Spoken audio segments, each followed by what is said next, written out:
சற்றுமுன் வெளியான தகவல். கலைஞர் மகளிர் உரிமைத் தொகை மற்றும் ரேஷன் கார்டுகளுக்கு ஒரு முக்கியமான தகவல் வெளியாகியுள்ளது. அது என்னவென்றால், மகளிர் உரிமைத் தொகை திட்டத்தின் வாயிலாக சுமார் 1.16 கோடி மகளிர் மாதம் ரூபாய் 1000 பெற்று பயனடைந்து வருகின்றன. அந்த வகையில் தற்போது நடைபெறும் முகாம்களில் பெறப்படும் மனுக்கள் பரிசீலிக்கப்பட்டு விரைவில் விடுபட்டு போன தகுதியான அனைவருக்கும் வீடு தேடி மகளிர் உரிமைத் தொகை வழங்கப்படும் என அமைச்சர் பெரியசாமி கூறியுள்ளார். மறக்காம லைக் பண்ணிக்கோங்க, சப்ஸ்கிரைப் பண்ணிக்கோங்க, மற்றவருக்கு தெரியப்பட்டவும் ஷேர் பண்ணிக்கோங்க. வீடியோவை ஸ்கிப் பண்ணாம முழுமையா பாருங்க. அதாவது என்பிஹெச்எஸ் முன்னுரிமையற்ற குடும்ப அட்டையில் இருந்து பிஹெச்எஸ் முன்னுரிமை குடும்ப அட்டைகளாக மாற்ற நடவடிக்கை மேற்கொள்ளப்பட்டு வருகிறது என அமைச்சர் சக்கரபாணி கூறியுள்ளார். இதில் தமிழ்நாடு ஊரக வளர்ச்சித்துறை அமைச்சர் பெரியசாமி, உணவு மற்றும் உணவுப் பொருள் வழங்கல் துறை அமைச்சர் சக்கரபாணி தலைமையில் வளர்ச்சி திட்டப்பணிகள் குறித்து அனைத்து துறை அலுவலகங்கள் ஆய்வுக் கூட்டம் மற்றும் நலத்திட்ட உதவிகள் வழங்கும் விழா திண்டுக்கல்லில் நடைபெற்றது. இதில் 44 பயனாளிகளுக்கு ரூபாய் 36.87 லட்சம் மதிப்பீட்டிலான நலத்திட்ட உதவிகளை அமைச்சர்கள் வழங்கினர். நிகழ்ச்சியில் பேசிய அமைச்சர் பெரியசாமி, தமிழ்நாடு முதலமைச்சர் பொதுமக்களின் நலனுக்காக எண்ணற்ற திட்டங்களை அறிவித்து அந்த திட்டங்களின் பலன்கள் கடைக்கோடி கிராமங்களில் வசிக்கும் பொதுமக்களையும் சென்றடையும் வகையில் செயல்படுத்தி வருகிறார்கள். அந்த வகையில் அரசின் திட்டங்களை அனைத்தும் ஏழை எளிய மக்களுக்கு வீடு தேடி சென்றடைய வேண்டும் என்பதற்காக உங்களுடன் ஸ்டாலின் திட்டமானது உருவாக்கப்பட்டது. இம்முகாமில் இலவச வீட்டு மனை பட்டா, முதியோர் உதவித்தொகை, மாற்றுத்திறனாளிகளுக்கான உதவித்தொகை, கணவனை இழந்தவர்கள் உதவித்தொகை பெறாதவர்கள், சாலை வசதி, தெரு விளக்கு வசதி, குளத்தை தூர்வாரும் பணிகள், வாய்க்கால் உருவாக்குதல் என பல்வேறு கோரிக்கைகள் குறித்து மனுக்கள் பெறப்பட்டு நடவடிக்கை மேற்கொள்ளப்பட்டு வருகிறது. அந்த வகையில் மாண்புமிகு தமிழ்நாடு முதலமைச்சர் அவர்கள் தேர்தல் சமயத்தில் சொன்னபடி மகளிருக்கு மாதந்தோறும் ரூபாய் 1000 வழங்கும் மகளிர் உரிமைத் தொகை திட்டமானது செயல்படுத்தப்பட்டு வருகிறது. இந்த திட்டத்தினால் 1.16 கோடி மகளிர் மாதம் ரூபாய் 1000 பெற்று பயனடைந்து வருகிறார்கள். இதனால் மக்கள் மிகவும் மகிழ்ச்சியாகி இருக்கின்றனர். தற்போது நடைபெறும் முகாம்களில் பெறப்படும் மனுக்கள் பரிசீலிக்கப்பட்டு இதற்கு விரைவில் விடுபட்டு போன தகுதியான அனைவருக்கும் வீடு தேடி மகளிர் உரிமைத் தொகை வழங்கப்படும் என்று சொல்லப்படுகிறது. இம்முகாம்களில் மனு அளிக்கும் 60 வயதினை தாண்டியவர்களுக்கு முதியோர் உதவித்தொகை வழங்கப்பட்டு வருகிறது. அதாவது பொதுமக்களுக்கு தேவையான குடிநீர், மின்சாரம், சாலை வசதிகள், கழிப்பறை வசதிகள் துறை சார்ந்த அலுவலர்கள் மேற்கொள்ளப்பட வேண்டும். ஏற்கனவே ஆரம்பிக்கப்பட்ட திட்டங்களை சிறப்பாக செயல்படுத்த வேண்டும் என்றார். ஆகையால் இந்த நிகழ்ச்சியில் பேசிய அமைச்சர் சக்கரபாணி, தமிழ்நாட்டில் மொத்தம் 20 லட்சம் குடும்ப அட்டைகள் வழங்கப்பட்டுள்ளது. மாண்புமிகு முதலமைச்சர் அவர்கள் 5 லட்சம் குடும்ப அட்டைகளை என்பிஹெச்எஸ் முன்னுரிமையற்ற குடும்ப அட்டையில் இருந்து பிஹெச்எஸ் முன்னுரிமை குடும்ப அட்டைகளாக மாற்ற அனுமதி வழங்கி உள்ளார்கள். அதில் திண்டுக்கல் மாவட்டத்தில் 13,700 என்பிஹெச்எஸ் முன்னுரிமையற்ற குடும்ப அட்டையில் இருந்து பிஹெச்எஸ் முன்னுரிமை குடும்ப அட்டைகளாக மாற்ற நடவடிக்கை மேற்கொள்ளப்பட்டு வருகிறது. அந்த வகையில் உங்களுடன் ஸ்டாலின் திட்டத்தில் அதிகமான மனுக்கள் பெறப்பட்டுள்ளது. இந்த மனுக்கள் மீது உடனடியாக தீர்வு காணப்பட வேண்டும்.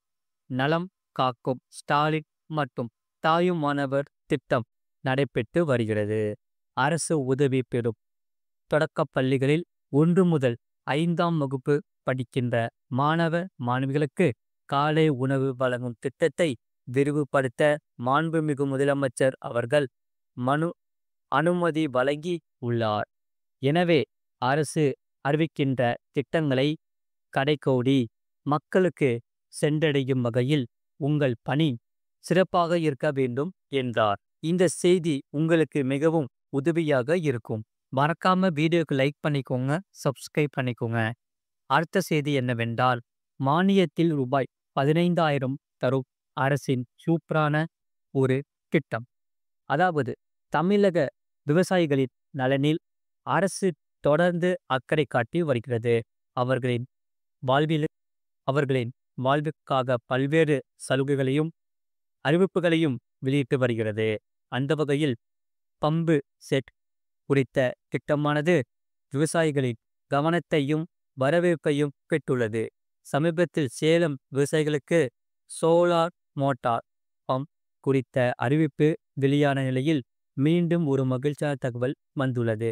அதாவது தமிழகத்தில் விவசாயத்திற்கு தேவையான மின்சார இலவசமான வழங்கப்பட்டு வந்தாலும் சூரிய ஒளியில் இருந்து மின்சாரம் தயாரிக்கக்கூடிய சோலார் நடைமுறைக்கு அமலில் உள்ளது. சுற்றுச்சூழலையும் பாதுகாக்க வகையில் இந்த திட்டமானது இருப்பதால் சோலார் நடைமுறையை விவசாயத்திலும் தமிழக அரசு செயல்படுத்தி வருகிறது. அந்த வகையில் 3 வருடங்களுக்கு முன்பு முதலமைச்சரின் சூரிய சக்தி பம்பு செட்டுகள் திட்டமானது இந்த திட்டத்தை அறிமுகப்படுத்தி செயல்படுத்தியும் வருகிறது. இந்த திட்டத்தின் மூலம் விவசாயிகளுக்கு 70% மானியத்தில் சோலார் பம்பு செட்டுகள் அமைத்து தரப்படுகிறது. இதனால் 6 முதல் 8 மணி நேரம் வரை தடையற்ற மின்சாரத்தை பெற்று கிணற்று பாசனத்தையும் விவசாயிகளால் எளிதாக மேற்கொள்ள முடியும். சமீபத்தில் சேலம் மாவட்ட கலெக்டர் விவசாயிகளுக்கு அழைப்பு வெளியிட்டிருந்தார். அதில் முதலமைச்சரின் சூரிய சக்தி பம்பு செட்டுகள் திட்டத்தின் கீழ் மின் கட்டமைப்புடன் சாராத தனித்து சூரிய சக்தியால் இயங்கும் பம்பு செட்டுகள் மத்திய அரசின் வரையறுக்கப்பட்ட விரைவில் அரசு மானியத்தில் வேளாண்மை பொறியியல் துறையின் மூலம் அமைக்கப்பட்டு வருவதால் அனைத்து அதனை பெற்று பலனடையுமாறு கேட்டுக் கொண்டிருந்தார். அந்த வகையில் சூரிய சக்தியால் இயங்கும் பம்பு செட்டுகள் ஆதிதிராவிடர் மற்றும் பழங்குடியினர் பிரிவினை சார்ந்த சிறு குறு விவசாயிகளுக்கு 80% மானியத்தில் முன்னுரிமை அளிக்கப்படுகிறது. இதனால் பொது பிரிவினை சார்ந்த சிறு குறு விவசாயிகள் மற்றும் ஆதிதிராவிடர் மற்றும் பழங்குடியினர் இவர்கள் அனைத்தும் பிரிவினை சார்ந்த இதர விவசாயிகளுக்கு 70% மானியத்திலும் இதர விவசாயிகளுக்கு 60% மானியத்தில் வழங்கப்படுவதாகவும் கலெக்டர் அறிவித்திருந்தார். அந்த வகையில் புதிதாக அமைக்கப்பட்டுள்ள கிணற்றுக்கு புதிய மின் மோட்டார் பம்பு செட் வாங்குவதற்கு குறைஞ்சபட்சம் 5 ஏக்கர் வரை நிலம் வைத்திருக்க வேண்டும். மொத்த விலையில் 50% அல்லது ரூபாய் 15,000 இவற்றில் எது குறைவோ அந்த தொகையே பின்னிற்கு மானியமாக தரப்படும். ஆதிதிராவிடர் பழங்குடியினர் பிரிவினை சார்ந்த சிறு குறு விவசாயிகளுக்கு 1000 பம்பு செட்டுகள் இலக்கு நிர்ணயம் செய்யப்பட்டுள்ளது என்றாலும் விதிமுறைகளை அரசு வகுத்துள்ளது. ஆகையால் புதிய 4 நட்சத்திர தரம் கொண்ட மின் மோட்டார் பம்பு செட்டுகளை வாங்கிட விவசாயிகளுக்கு 15,000 அல்லது மின் மோட்டார் பம்பு செட் மொத்த விலையில் 50% இவற்றில் எது குறைவோ அத்தொகை விவசாயிகளின் வங்கிக் கணக்கில் பின்னேற்று மானியமாக வழங்கப்படும் என்று சொல்லப்படுகிறது. ஆகையால் புதிதாக ஆழ் துளை கிணறு, குழாய் கிணறு, திறந்த வெளிக்கிணறு அமைத்து சொந்தமாக மின் இணைப்பு பெற்ற விவசாயிகள் ஏற்கனவே தமிழ்நாடு தோட்டக்கலை வளர்ச்சி முகமை மூலம் நுண்ணூர் பாசன அமைப்பு நிறுவியுள்ள விவசாயிகள் மற்றும் தமிழ்நாடு தோட்டக்கலை வளர்ச்சி முகமை மூலம் நுண்ணுயிர் பாசன அமைப்பு நிறுவிட தகுதி உடையவர்களாவார். விருப்பமுள்ள விவசாயிகள் இத்திட்டத்தில் பயன்பெறலாம் என்று கேட்டுக்கொண்டுள்ளார்கள். இது போன்ற செய்திகளை உடனுக்குடன் அறிந்து கொள்ள மறக்காம சேனலை சப்ஸ்கிரைப் செய்யுங்கள். மற்றவர்களுக்கு தெரியப்படுத்த ஷேர் செய்யுங்கள்.